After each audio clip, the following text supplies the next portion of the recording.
구약에는 5가지 제사가 기록되어 있습니다. 속죄제, 속건제, 번제, 소제, 화목제. 이게 다 뭐예요? 다 옛날 겁니다. 지금 우리는 이것을 대신해서 예배 한 번만 드리면 됩니다. 예배. 구약 성경에 예배라는 단어가 나올까요? 안 나옵니다. 신약 성경에 나올까요? 또 안 나오면 어떻게 하라는 얘기예요? 나와요. 10번 나옵니다. 제가 신으라고 혼났으니까 여러분 안 쉬어도 되고요. 구약에는 한 번도 안 나오고 신약에는 10번 나옵니다. 10번. 구약시대 때 제사는 이스라엘 사람들의 삶이었습니다. 문화였습니다. 인생 자체였습니다. 제사를 떠나서 이스라엘 사람들을 생각할 수가 없습니다. 오늘 시대와 연결해서 본다면 그리스도인들은 예배를 떠나서 인생을 생각할 수 없다. 아멘? 그렇습니다. 태어나면 가서 예배 드려줘요. 얘가 깨닫지도 못하는데 가서 예배를 드려줍니다. 1년 지나면 첫돌 예배, 학교 들어가면 축하 예배, 돌아가시면 임종 예배, 마지막 땅에 묻으시고 하관 예배, 구석구석 예배가 펼쳐져 있습니다. 그래서 교회를 다닌다는 말은 정기적으로 예배를 참석한다는 말입니다. 정기적으로. 어떤 미국 목사님이 가끔씩 교회 나오는 성도에게 이야기했습니다. 정기적으로 좀 예배를 좀 나오시라고. 그랬더니 내가 정기적으로 나와요. 부활절, 추수감사절, 크리스마스 레귤러리 나온다니까요. 좀 뜸해서 그렇지 레귤러리 나옵니다. 구약의 대부분의 예배는 그 자체로 끝나지 않고 예수님의 십자가를 예증하고 설명해 줍니다. 그래서 구약에서 흠없는 어린 양을 제사한다는 말은 예수님이 지나갈 때 세례 요한이 보라 하나님의 어린 양이로다 했던 말과 연결이 됩니다. 구약에서 양을 죽여서 피를 드린 것처럼 예수님도 십자가에서 피를 남김없이 쏟아주셨습니다. 구약의 제사가 본격적으로 드리기 시작한 것은 출애굽 이후입니다. 물론 아벨도 제사를 드렸고 아브라함도 가는 곳마다 제사를 올려드렸습니다. 그런데 한꺼번에 집단적으로 공동적으로 예배를 드리기 시작한 것은 엑소더스, 출애굽 이후부터였습니다. 그 말은 출애굽의 감격, 이집트에서 구원 얻은 감격을 예배로 표현했다는 것입니다. 오늘도 예배의 목적은 구원의 기쁨을 회복하고 내가 죄에서 벗어났다고 하는 이 영적인 엑소더스, 출애굽을 기념하는 감격으로 드려야 될 줄 믿습니다. 아까 찬양을 드리는데 기뻐하며 이렇게 하는데 내가 얼굴들 봤어요. 유심히 기쁜 사람이 몇 안 돼. 손을 높이 들고 그런데 하나도 안 들어. 예배는요 우리가 실제적인 현장입니다. 실제적인 현장. 저는 믿습니다. 예배 잘 드리면 인생이 달라집니다. 아멘. 우리 옆에 분하고 좀 인사하시죠. 예배 잘 드리면 당신의 인생이 달라집니다.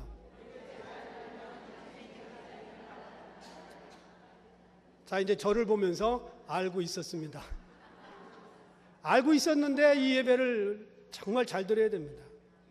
오늘 설교 제목처럼요, 예배는 하나님의 임재, 하나님의 영광이 나타나는 공식적인 자리입니다. 물론 여러분 집에서 혼자 예배하고 기도할 때도 하나님이 임재하시겠지만 이거는요 공식적인 자리입니다. 우리는 예배를 통해 성령을 체험합니다. 예배를 통해 은혜를 받습니다. 예배를 통해 회복이 일어납니다. 예배 정말 중요합니다. 그래서 오늘 본문 가운데 보면 예배의 내용들이 나오면서 하나님의 영광의 임재가 어떻게 펼쳐지는지 여기 몇 가지가 나옵니다. 첫 번째는요, 흠이 없는 제물을 드려야 됩니다. 오늘 말씀해 보면 하나님께 제사를 드릴 때 흠이 없는 무흠한 제물을 드리라고 그랬습니다. 예배의 흠이 뭘까? 다시 말하면 무엇이 예배를 흠집을 내고 있을까? 무엇입니까, 여러분? 생각해 보셨어요? 예배에 무엇이 방해가 되고 무엇이 흠집을 내고 있는가? 혹시 아이들이 시끄럽게 떠든다. 방해가 될까요? 될 수도 있고 안 될 수도 있어요. 마이크 소리가 그날 이상하게 거슬린다. 방해가 돼야 안 돼요? 될 수도 있어요. 대표 기도가 좀 지루했다. 오늘 원권사님 대표 기도 아주 쌈박하게 했어요. 아주 좋습니다. I like that. 좋아요, 아주. 여러분, 설교 내용이 뭔지 잘 모르겠다. 그날 도대체 목사님이 뭘 말씀하시는지 난 못 알아듣겠다. 있을 수 있어요. 그런데 오늘 무흠하다고 하는 것은 재물에 있습니다. 대제사장이나 성막의 위치나 이런 데 있는 게 아니고 재물로 인하여 무흠하다, 유흠하다가 결정납니다. 말하자면 외부적인 요소가 아니라 재물로 드려지는 양이나 염소에 흠이 있다 없다가 예배의 시작이라는 거예요. 재물이 문제였다는 거예요. 그러면 오늘날 예배의 가장 중요한 재물은 누구일까요? 그렇습니다. 나예요, 나. 목사가 아니고 내가 예배의 재물입니다. 그래서 흠이 있다 없다는 다른 데 있는 것이 아니라 나에게로부터 시작된다는 겁니다. 그것은 하나님께 최고의 것, 최상의 것을 드리지 않았다는 것입니다. 그러므로 예배는 가장 큰 흠은 나에게 있다고 하는 사실을 인정하셔야 됩니다. 어떤 사람은 몸이 아프고 의지할 데 없어서 하나님 앞에 나오는 사람이 있습니다. 정말 잘 오셨습니다. 그런데 몸이 아플 때보다 아프지 않을 때 최상의 컨디션으로 주님께 나왔다면 또 베스트 예배 될 겁니다. 어떤 사람은 나이 들고 자식에게 마음 상하고 마음이 둘 곳 없어서 늙음하게 교회를 다니기 시작한 분들이 있습니다. 환영합니다. 그런데 젊었을 때부터 잘 나갈 때 예배를 즐기기 시작했다면, 즐긴다는 것보다도 예배를 나와서 주님께 열심히 드렸다면 그것은 최상의 예배를 드린 겁니다. 사업이 망하고 경제적으로 어려워서 천부여 의지 없어서 손들고 옵니다 하고 나왔다면 정말 잘 오신 겁니다. 절에 가지 않고 여기 나왔으니 잘했지. 그런데 사업 잘 되고 돈 펑펑 쓰고 싶을 때, 형편 좋을 때 나와서 선교문도 팍팍하고 후배들에게 착착 밥도 사고 그랬다면 최상이었을 거라는 거예요. 그랬다면 흠이 있을 때 주님을 찾는 것도 받아주시지만 흠이 없을 때, 건강할 때, 아무 문제 없을 때, 잘 나갈 때 주님을 찾았다면 최고의 예배, 최상의 예배가 되었을 것이라는 겁니다. 하나님은 그걸 더 기뻐하시는 겁니다. 예배에 늦게 오면 나가라고 그래요? 쫓아내는 교회가 있어요? 없습니다. 저도 안 쫓아내요. 그런데 일찍 오셨다면 더 좋은 예배를 드릴 수 있었을 것이다. 재물에 문제가 있다는 거예요. 미리 와서 기도로 준비하면서 5분 전, 10분 전에 이 자리에 나와서 주님 은혜를 사모합니다 하고 미리 10분 기도하고 예배에 임했다면 더 최고의 예배가 되었을 것이다. 안타까운 겁니다. 최고의 예배는 그래서 흠이 없어야 됩니다. 건강한 마음, 건강한 몸, 건강한 영으로 드릴 때 최고의 예배가 되는 것입니다. 물론 정신적으로 황폐해지고 무너지고 영적으로 상관이 이렇게 많이 상해지고 육신이 아플 때 하나님 찾아와도 아무 문제 없습니다. 하나님은 얼마든지 받아주십니다. 그러나 또 베스트를 주님께 드릴 때 그것은 최고의 예배가 되는 것입니다. 흠없는 예배가 되는 것입니다. 탕자가 모든 돈을 다 쓰고 빈털터리가 되어 돌아왔습니다. 아버지는 받아주셨어요. 그런데 탕자가 돈을 더 많이 벌었을 때, 잘 나갔을 때, 건강했을 때, 배 고프지 않았을 때 주님께, 아버지께 왔다면 아버지는 더 환영을 했을 겁니다. 그래서 예배 때는요, 흠이 없게 예배를 드려야 됩니다. 그리고 예배 시간엔 다른 일 하면 안 됩니다. 세상 일 걱정하는 것도 안 돼요. 그것도 가능하면 절제하셔야 됩니다. 기도하다 말고 아차, 가스레인지에다 올려놓은 국이 껐나 안 껐나, 이것 때문에요 설교가 계속 그쪽으로 가는 거예요. 가스레인지 불, 그리고 예배 끝나자마자 가서 딱 보면 껐어. 여러분, 세상 일 염려하는 것도 예배에 흠집을 내는 겁니다.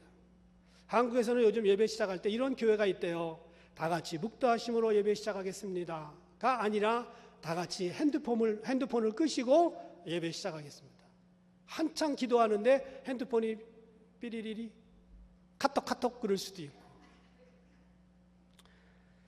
문자도 많이 오고요. 문자 많이 보내요. 어떤 분은 예배 시간에 전화가 오니까 나가. 어쩌자는 거예요 지금.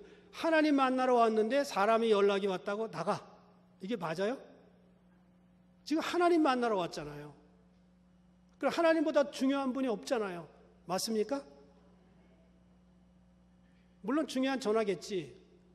업체에서 연락이 올 수도 있고 지금 뭐 막 오다가 들어올 수도 있고 이해를 해요. 그런데 하나님하고 지금 만나는 거잖아요. 대통령을 만나고 있는데 핸드폰이 왔어요. 셀폰이 와가지고 전화 받아보니까는 와이프예요. 여보, 내가 지금 잠깐만 기다려. 그리고 카카, excuse me. 그리고 나가서 전화를 받고 와이프 전화 받고 들어왔어요. 그 대통령이 잘했어. 이럴까요? 지금 나를 만나고 있는데 와이프 전화를 받아? 다음서부터 그 사람은 대통령하고 만날 예약이 안 될 겁니다. 하나님은요, 몇 년 만에 자리가 바뀌는 대통령보다 훨씬 위대하시고 훨씬 높으시고 훨씬 괜찮으신 분입니다. 하나님하고 예배드리다가 전화 받고 문자 보내고 카톡 받고 이거는 아니라는 거예요. 우리는 하나님께 흠이 없는 최고의 예배를 드릴 자격이 있고요, 하나님은 그것을 받으실 만한 그런 위대하신 분입니다. 우리는 미리미리 준비하시고 집으로부터 마음을 준비하셔야 돼요. 집에서 출발할 때부터 하나님 만나러 간다는 기쁨으로 여기 오셔야 됩니다. 성경책을 딱 들고 무슨 고난주간 맞이하는 것처럼 가자, 무슨 고난 받으러 가요? 기쁨으로 오세요. 기쁨으로. 그리고 예배 시간에 여러분 저를 만나는 것도 기쁘지 않아요? 저는요, 여러분을 만나려고 어제 이발 싹 했다니까. 최고의 예배를 드리고 싶은 거예요. 저는 최상의 시간, 최상의 컨디션, 최선의 헌금, 최고로 정성의 예배를 드릴 때 하나님의 불이 안 떨어질 이유가 없잖아요. 제발 예배 드리러 오는 교회 차 안에서 자녀들 성적 얘기하지 마세요. 애들 둘 뒤에 태우고 오면서 여보, 요즘 애 성적이 왜 그래? 뒷자리에서 지금 교회 같이 오는 걔도 지금 예배 드리러 오잖아요. 그렇잖아요. 내 아들, 딸도 예배 드리러 오는데 왜 아들, 딸의 영성을 방해하려고 그래요? 집에 가서 얘기하세요. 차 안에서 오면서 갯돈 얘기하지 마세요. 시댁 식구들 불평하지 마세요. 시어머니가 너무 했어 얘기하지 마세요. 남편이 운전하다 어디 갈지 몰라. 제발 예배 드리러 올 때는 또 베스트 컨디션으로 최고의 상태로 오시기를 축원합니다. 이재철 목사님이라고 아십니까? 한국의 100주년 기념교회 참 인기 좋은 강사입니다. 이분이 자신의 경험을 책에 쓴 것을 제가 본 적이 있습니다. 내용을 그대로 읽어드릴게요. 토요일 밤이었다. 저녁 식사를 마치고 서재로 가려는데 마침 아이들이 컴퓨터로 오락을 즐기고 있었다. 나도 아이들 틈에 끼어 잠시 오락을 즐겼는데 고작 15분 정도였다. 그리고 다시 서재에서 주일 설교 준비를 계속했다. 다음 날 아침 예배당에 들어가서 눈을 감았다. 그런데 희한한 일이 벌어졌다. 눈을 감는 순간 뿅뿅 하는 소리와 함께 눈앞에 전자 오락의 화면이 펼쳐졌다. 아무도 눈치채지 못했지만 그 순간 당황했다. 나는 목사다. 그리고 주일 일부 예배가 시작되기 전 금요일 오후부터 약 40시간 동안 주일 예배를 준비하면서 마음을 가다듬었다. 40시간에 비하면 내가 전자오락을 즐긴 15분은 무시해도 좋을 만큼 짧은 시간이었다. 그런데 그 짧은 15분의 영상이 나도 모르게 주일 아침까지 마음을 사로잡고 있었다. 마지막 문장. 아무 준비 없이 주일 예배에 참석하는 교인들의 마음이야 오죽하겠는가. 토요일 밤에 그 이튿날 드릴 수 있는 흠없는 예배를 위해서 기도로 준비하는 사람, 그 사람의 예배와 밤 12시가 넘도록 그동안 못 본 비디오와 그동안 못 본 영화와 이런 모든 것을 즐기다가 오신 분의 예배가 동일할 수가 있을까요? 아닐 겁니다. 예배 시간 10분 전에 와서 미리 예배당에서 준비하고 기도로 마음을 준비한 사람과 예배가 시작되고 찬양이 넘어갔는데 허겁지겁 와서 예배를 드리는 사람의 예배가 동일할 수 있을까? 다를 겁니다. 예배는 가장 최고로 준비된 상태에서 드려야 된다고 저는 믿습니다. 여기는 예배당입니다. 예배를 드리는 곳입니다. 우리는 예배가 집에서부터 시작된다는 것을 알아야 됩니다. 옛날 어르신들은 종이 중에서 가장 빳빳한 돈을 헌금해 드렸습니다. 그리고 그것이 좀 부족한 경우 다림질을 해서 드렸던 사람도 있습니다. 거기까지는 내가 원치 않습니다. 그런데 여러분 인생에 수없이 드려지는 예배가 흠없는 예배, 최고의 예배, 또 베스트를 하나님께 드릴 수 있기를 권면합니다. 두 번째는요, 예배는 여호와의 영광이 나타납니다. 지금 여호와의 영광이 이 자리에 임재하십니다. 아멘? 그렇습니다. 4절 보니까 여호와께서 너희에게 나타나실 것임이니라. 6절 여호와의 영광이 너에게 나타나리라. 흠이 없는 무흠한 최고의 제물을 드리고 정성껏 예배를 드릴 때 하나님이 그 예배를 받지 않을 이유가 없어요. 기쁘게 받으십니다. 하나님의 임재는 당연하고 은혜는 한없이 우리 마음에 넘칠 것입니다. 여러분 인생에서 드려지는 모든 예배 시간마다 여호와의 영광이 나타나기를 축원합니다. 은혜 받았다는 말은 마음이나 심령에 하나님의 타치가 있었다는 말이에요. 타치. 하나님의 임재 없이 은혜 받을 수 있을까요? 없어요. 어떤 사람은 하나님의 임재를 깊이 경험하고 가는 사람도 있고 어떤 사람은 졸다가 갈 수도 있어요. 어떤 사람은 뜨거운 마음으로 갈 수도 있고 어떤 사람은 더 마음이 차가워져서 갈 수도 있어요. 물론 저에게도 책임이 있습니다. 그날 그 귀에 들려지지 않을 정도의 거친 설교를 할 수도 있고요. 또 어떤 설교가 마음에 거스릴 수도 있어요. 저에게 책임이 있어요. 그런데 중요한 것은 재물이 먼저라는 거예요. 재물이 먼저다. 여호와의 영광이 나타날 정도의 예배를 내가 참석해야 된다는 겁니다. 멀린 케드로스라고 하는 군목이 있는데 이분이 오래전에 쓴 책이 있습니다. 감옥 생활에서 찬송 생활로. 제가 참 은혜롭게 읽었던 책입니다. 거기에 내용 중에 이런 게 있습니다. 할아버지 할머니와 손을 잡고 반강제적으로 교회에 끌려갔습니다. 교회 다니고 싶지 않았어요. 근데 거기 와서 예배에 참석한 사람들 가만히 보니까 너무 불쌍해 보였습니다. 너무 불쌍해. 자기도 끌려왔는데 저 사람들도 분명히 저럴 거야. 그리고 이런 생각을 했습니다. 불쌍한 사람들. 바깥 생활이 얼마나 재미있는데 그걸 모르고 이렇게 허름한 창고에서 예배를 드리고 있나. 아마 웨어하우스 같은 거 개조한 교회였던 것 같아요. 찬송이 시작되었습니다. 할아버지 할머니 강요 때문에 억지로 찬송을 부르는 흉내를 냈습니다. 그런데 갑자기 누가 귀에다 대고 이런 얘기를 하는 거예요. 뭐냐? 무슨 말을 하고 있는 거냐? 지금 자기가 한 거예요. 자기 속으로 한 거예요. 이 사람들 너무 불쌍해. 세상은 너무 재밌는데 여기서 이러고 있다니. 그 얘기를 했는데 아무도 못 들었어요. 속으로 한 겁니다. 그런데 하나님이 말씀하신 거예요. 뭐냐? 무슨 말을 하고 있는 거냐? 좌우를 들어보니까 아무도 자기에게 얘기한 사람이 없습니다. 그런데 목소리가 또 들립니다. 너는 오늘 밤 나를 믿기로 결심해야 된다. 만일 그렇지 않으면 내일이면 늦을 것이다. 그는 머리를 흔들면서 자정적으로 얘기했습니다. 뭐라고? 내일이면 늦을 것이라고? 그러면서 뒤를 돌아보고 옆을 돌아보도 아무도 자기에게 얘기한 사람이 없어요. 이게 무슨 소리일까? 내가 헛소리를 들었나? 그런데 마음속에 확신이 들어요. 하나님이다. 이건 하나님이다. 하나님이 나를 알고 계시는구나. 왜 내가 예전에는 몰랐을까? 하나님은 살아계신다. 내가 지금까지 간구했던 얻고 싶었던 모든 것이 하나님 안에 있고 하나님은 바로 그 문제의 해결자이시다. 그런 마음이 들었습니다.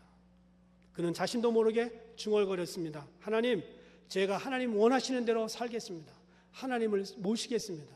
그리고 그는 그날부터 예수를 잘 믿었고 멀린 케드로스 유명한 채플린이 됐습니다. 하나님은요, 예배 시간에 임재하셔서 사람들을 변화시키고 거듭나게 하십니다. 하나님을 모르고 조롱하던 사람들이 예배의 깊은 타치를 받고 목사가 된 사람도, 선교사가 된 사람도, 성도가 된 사람도 너무너무 많습니다. 무엇이 사람을 변화시킬까요? 사람을 변화시키고 뭐 이렇게 철학적인 얘기 하지 말고 무엇이 강팍한 저와 여러분을 변화시킬까요? 여러분 자신을 생각해 보세요. 누구 말 잘 들어요? 고집 얼마나 센지 아시잖아요. 우리 설티파이드 고집쟁이들이잖아요. 다. 우리 이렇게 강한 고집을 누가 꺾을 수 있어요? 잘 안 변하잖아요. 설교, 성가대 찬양을 통해서 기도, 도움을 줄 수는 있지만 결정적인 것은 하나님의 임재입니다. 임재. 하나님이 만져주시고 하나님이 건드려주시고 하나님이 한번 슬쩍 타치하면요, 목사가 1000번 설교한 것보다 훨씬 낫습니다. 물론 저는 설교하지요. 그러나 저는 도구일 뿐입니다. 하나님이 하시는 거예요. 그래서 찬양들 가운데 특별히 기름 부으심의 찬양이 있고요, 성령의 임재가 강한 찬양이 있습니다. 제가 여기서 박동기 전사가 인도하는 찬양을 참 너무 좋아해요. 아까도 막 손들고 막 일어나서 춤추고 싶은데 못했어요. 차마 못했어. 제 찬양 너무 좋아합니다. 그리고 우리 교회 찬양 너무 좋아해요. 임재가 강합니다. 제가 알겠어요. 여러분, 주님의 기름 부으심이 넘치는 기도, 넘치는 찬양, 넘치는 설교가 있어요. 그래서 우리는 예배 시간마다 기도해야 됩니다. 하나님, 찬양의 기름 부음이 넘치게 해 주옵소서, 설교의 기름 부음이 넘치게 해 주옵소서, 성가대의 찬양을 통해서, 기도를 통해서, 예배 모든 순서를 통해서 강팍한 영혼들이 터치를 받게 해 주십시오. 그래야 변합니다. 임재하옵소서. 제가 어거스타 교회에 와가지고요, 하나님에게 물어봤어요. 이거는요, 계시를 받은 건 아니니까 너무 심각하게 듣지 마십시오. 주님, 제가 어떻게 목회해야 됩니까? 그랬더니 주님이 제 마음속에 그래요. 너 어디서 살았지? 메릴랜드요. 그 전에는 오하이오요. 오하이오에서 3년 반 4년 살았지요. 그 다음에 메릴랜드에서 17년이요. 지금은 조지아에 살죠. 그걸 다 합하면, 그래서 오하이오, 메릴랜드, 조지아 그렇게 대답했죠. 그랬더니 하나님이 마음속에 그거 말고 첫 글자만, 그래서 OMG입니다. 그게 뭐지? 오 마이 갓이에요. 그거다. 그거라뇨? 너는 나를 오 마이 갓, 나의 하나님, 개인적으로 너하고 나하고 그렇게 친밀감을 가지고 그렇게 목회하면 그게 되는 거야. 성도들에게 잘난 척하고 설교하려고 그러지 말고 오 마이 갓, 하나님이 나의 하나님이고 나는 너의 하나님이 되고 싶어. 1대1로 만나면 그러면 되는 거야. 그런 마음을 주셨어요. 여러분, 그래서 여러분이 신실한 예배를 드리기 위해서 오하이오가 살고 메릴랜드 살고 또 조지아에 살고 이럴 필요는 없어요. 잠언 8장 17절 보니까 나를 사랑하는 자들이 나의 사랑을 입으며 나를 간절히 찾는 자가 나를 만날 것이니라. 간절히 찾으면 만난대요. 간절히.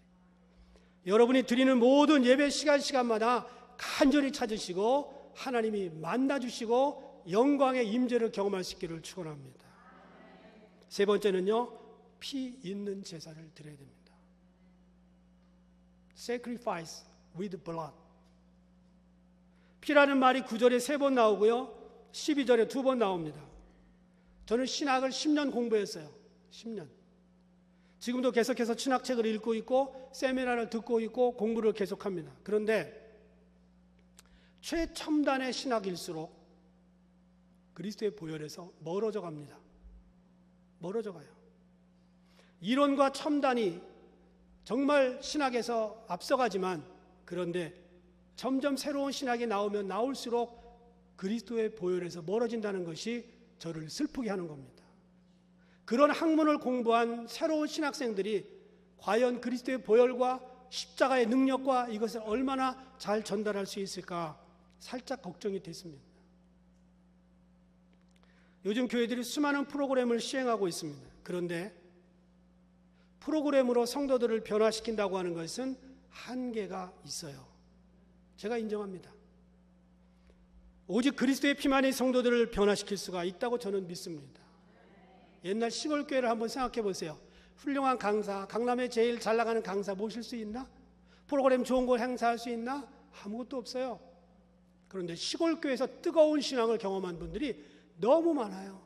그 사람들이 도시에 나가서 그렇게 교회를 세운 겁니다. 시골 교회는 단순합니다. 의지할 게 없어요. 그냥 가서 엎드려가지고 예수의 보혈만 의지합니다. 그런 심플리파이된 단순한 그런 신앙이 예수의 보혈을 받아들이게 되는 것이고요. 그 예수의 보혈이 우리를 살리는 겁니다. 히브리서 9장 22절 보면 피 흘림이 없이는 죄 사함이 없느니라. 저는 좋은 교회를 만들고 싶어가지고요 애를 써요. 아마 여러분도 그럴걸요. 어거스타 교회가 미국에서 세계에서 가장 좋은 교회가 됐으면 좋겠어요. 그런데 좋은 교회는 뭘까? 퍼실리티, 이 시설이 좋은 교회, 사람들의 인적 구성이 좋아서 박사도 있고 의사도 있고 변호사도 있고 판사도 있고 국회의원도 있고 so what? 그게 좋은 교회일까요? 담임 목사가 설교를 정말 잘하는 교회, maybe 그럴 수 있어요. 그런데 가장 좋은 교회는 항상 그리스도의 피가 드러나고 언제나 죄사함이 살아있고 그 교회 하면 회개가 터져서 하나님을 직접 만날 수 있는 교회, 저는 이런 교회가 좋은 교회라고 믿습니다. 속죄의 능력, 보혈의 능력이 살아있는 교회, 그리스도의 피가 철철 넘치는 교회, 이런 교회가 또 best church in the world, 최고의 교회입니다. 주님이 우리를 위해서 주신 건 돈이 아니에요. 축복이 아닙니다. 자신의 피였습니다. 이 피 묻은 주의 복음이 끝없이 전해지는 교회가 가장 좋은 교회입니다. 피 묻은 주의 십자가를 의지하는 성도가 가장 좋은 성도들입니다. 믿음의 조상 아브라함을 봅시다. 아들을 주겠다고 하는 약속을 철떡까지 믿었는데 1년, 2년이, 10년이, 20년이 지나도 없어. 25년이 지난 다음에 겨우 이삭 하나 얻었어요. 이삭. 그랬는데 얘가 얼마나 자라가지고 너무너무 이쁠 나이가 됐는데 밭이라는 거예요. 밭이라. 생각해 보세요. 그 밭이라는 번제가 뭔지 아브라함이 너무 잘 알아요. 칼을 들어서 아들에게 피를 내서 드려야 되는 겁니다. 자식을 묶어서 제단 위에 올려놓고 그 철철철철 피를 흘리면서 죽어가는 아들 이삭의 모습을 모리아산까지 가는 3일 동안 수백 번, 수천 번 생각했을 거예요. 뻔하지요. 무슨 생각을 했겠어요? 내가 얘를 드려야 되는데 이놈이 그냥 피를 철철철철 흘리면서 죽어가고 있겠구나. 그 모습을 수천 번 상상하면서 3일 길을 갔습니다. 아들 이삭이 죽기 전에 이미 그 피 흘리는 모습을 아브라함은 수천 번 상상으로 봤어요. 하나님은 아브라함에게 얘기했습니다. 마음으로 얘기하셨을 거예요. 됐다. 너는 이미 아들을 수백 번 수천 번 드렸다. 충분하다. 그 아브라함의 마음이 곧 예수 그리스도의 십자가에 걸 수밖에 없었던 하나님의 마음이었습니다. 아들 이삭을 바쳤던 모리아산, exactly same place, 바로 그 장소가 골고다입니다. 갈보리입니다. 믿음의 조상이 아들 이삭을 바친 그 자리가 믿음의 시작이 되었고 예수님이 자신의 피를 흘리신 그 장소가 믿음의 완성이 되었습니다. 그래서 요한복음 19장 34절 보면 그중 한 군병이 창으로 옆구리를 찌르니 곧 피와 물이 나오더라. 이 사람이 누군지 조금 이따 얘기할게요. 아브라함은 아들 이삭의 피를 한 방울도 흘리지 않고 믿음의 조상이 되었지만 예수 그리스도께서는 한 방울의 피도 남김이 없이 다 쏟고 나서 우리 믿음의 어른이 되셨습니다. 믿음의 구세주가 되셨어요. 우리는 피 있는 헌신을 드려야 됩니다. 피 있는 예배를 드려야 됩니다. 피가 있는 봉사를 드려야 됩니다. 피가 있는 성가대가 되어야 됩니다. 보혈이 넘치는 교회가 되어야 됩니다. 피 있는 제물을 드리는 교회가 되어야 됩니다. 그리스도의 보혈의 피에 감격해서 감사해서 드려지는 예배가 매 주일마다 축제가 되어야 될 줄 믿습니다. 오늘날요 예배가 너무 기교와 테크닉으로 흘러가는 경우가 많습니다. 콘티를 딱 구성합니다. 콘티라는 거 아시죠? 딱딱딱 짜가지고 12시 딱 되면 끝나요.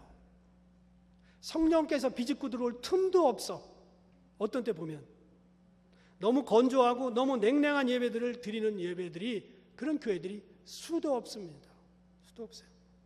하나님의 임재가 없는데 자기들은 성공적으로 끝냈다 그러고 교회를 갑니다. 교회를 떠나요. 이 땅에 가장 많이 드려지는 예배, 개신교 예배일 겁니다. 그런데 어쩌면 너무나 많이 형식적으로 흘러버린 예배가 됐습니다. 우리는 예배를 회복해야 됩니다. 그 예배가 회복될 때 내가 회복되고 가정이 회복되고 인생이 회복됩니다.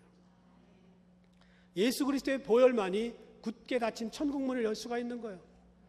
그동안 내가 드린 헌금이 얼마인데 그걸로 전혀 천국문 못 열어요.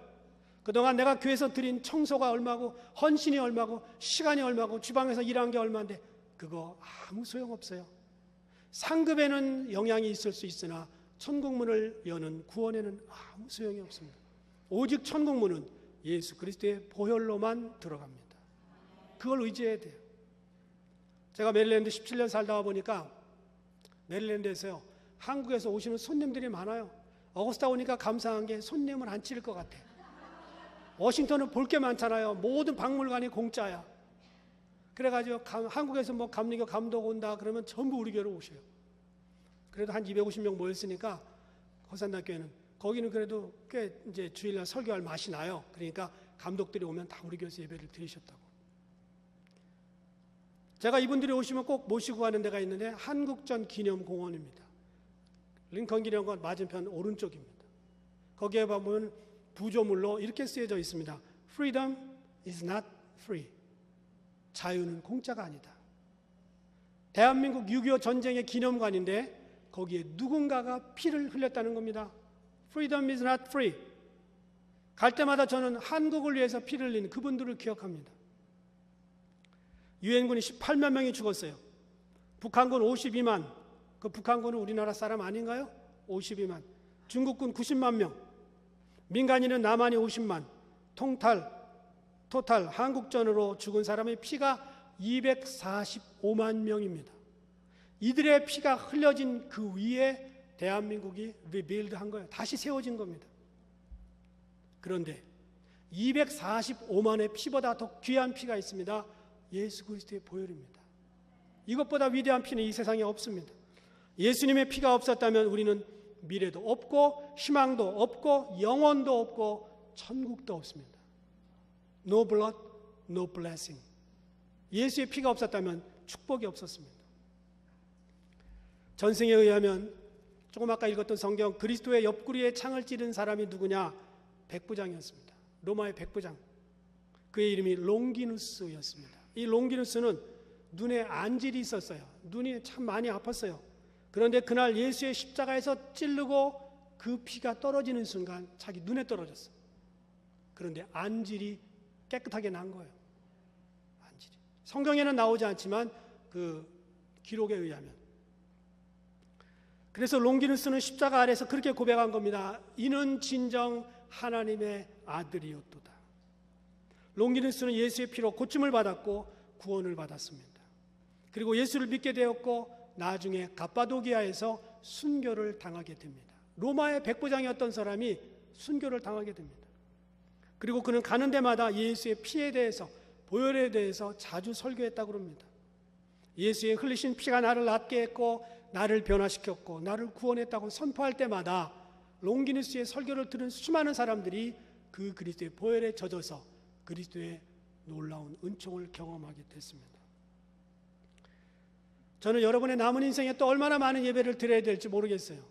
그런데 예배를 드릴 때마다 주의 보혈을 의지하고 예배를 드릴 때마다 흠없는 예배를 드리기를 애쓰고 예배를 드릴 때마다 하나님의 임재를 강력하게 경험할 수 있기를 주의 이름으로 부탁을 드립니다. 그래서 예배를 드릴 때마다 치유와 회복과 놀라운 소생의 역사들이 있기를 주의 이름으로 부탁을 드립니다. 기도하겠습니다.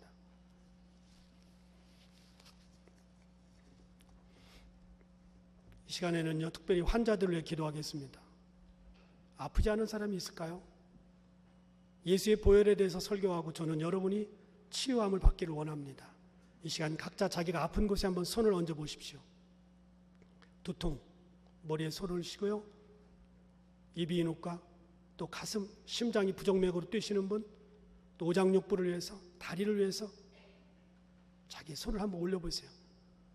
주님이 원하시면 치료해 주실 것입니다. 사랑하시는 주님, 이 시간 예수의 보혈을 의지하여 간절히 기도합니다. 예배 시간마다 여호와의 영광이 나타나게 하시고 예배 시간마다 우리가 흠없는 제물을 드리고 내 자신을 그렇게 드려서 여호와의 영광이 나타나고 여호와의 치료가 나타나고 여호와의 회복이 나타나서 우리의 모든 것이 회복되기를 원합니다. 이 시간 믿음으로 손을 얹어 기도하오니 환부에 손을 얹은 모든 성도들마다 예수 그리스도의 치유를 경험할 수 있도록 축복하여 주시옵소서. 남은 인생에 드려지는 수 없는 예배 가운데 여호와의 임재를 경험하고 예배가 끝나고 돌아갈 때마다 하나님의 깊은 타치를 받을 수 있는 놀라운 성도들이 되도록 축복하여 주시옵소서. 모든 병만은 예수의 이름으로 떠나갈지어다. 회복될지어다. 여호와께서 치료하실 줄 믿습니다. 감사하고 예수님의 귀하신 이름으로 기도드리옵나이다. 아멘. 다 일어나서 찬양하겠습니다.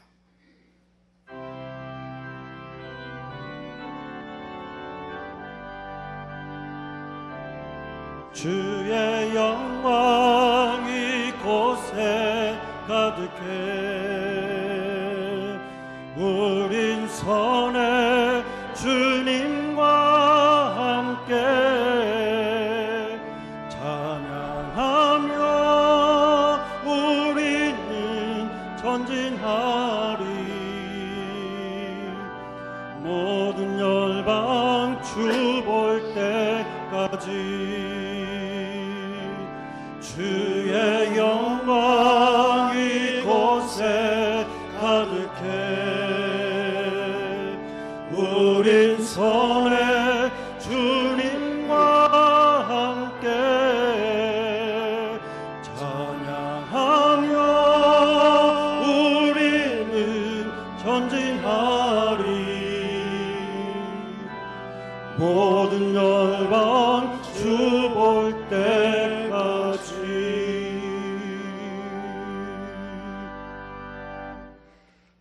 이제는 우리를 위해 십자가에서 피를 흘려주신 예수 그리스도의 은혜와 그 아들을 보내사 십자가에 죽기까지 사랑하신 하나님의 놀라우신 사랑과 지금도 끝없이 우리를 일으키시고 붙들어 주시는 성령님의 은총이 남은 인생 여호와를 경험하며 입에